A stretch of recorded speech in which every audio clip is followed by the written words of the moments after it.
Memberikan natakan siuko berkelakikan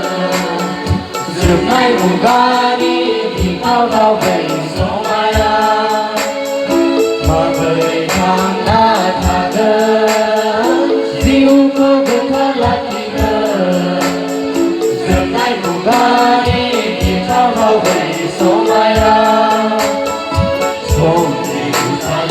Oleh mata Nersia malam sering bisa pergi Som ikut Allah oleh mata Nersia malam sering bisa pergi Tandakan ayah orang berlerbang halangan Tandakan ayah orang berlerbang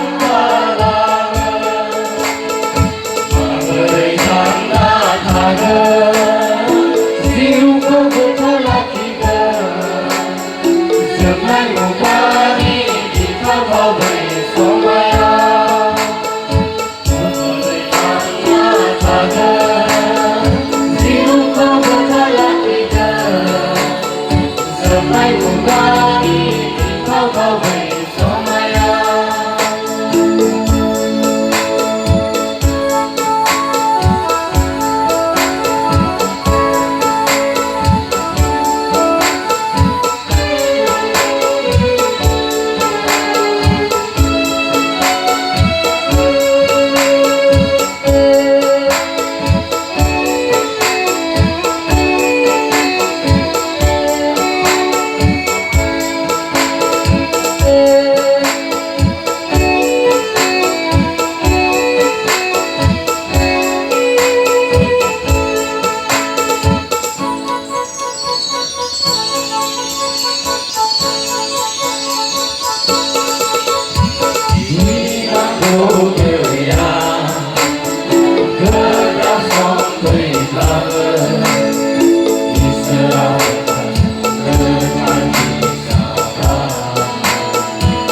Semai mugani di kau bersomaya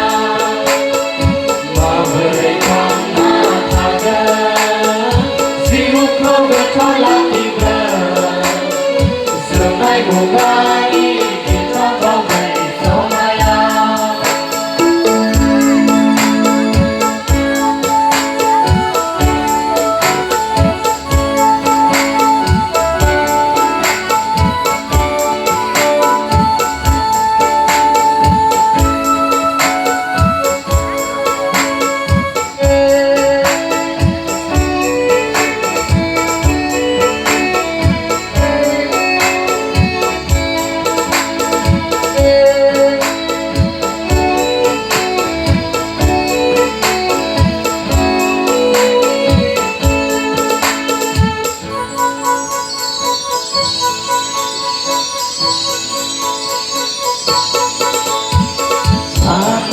Alright.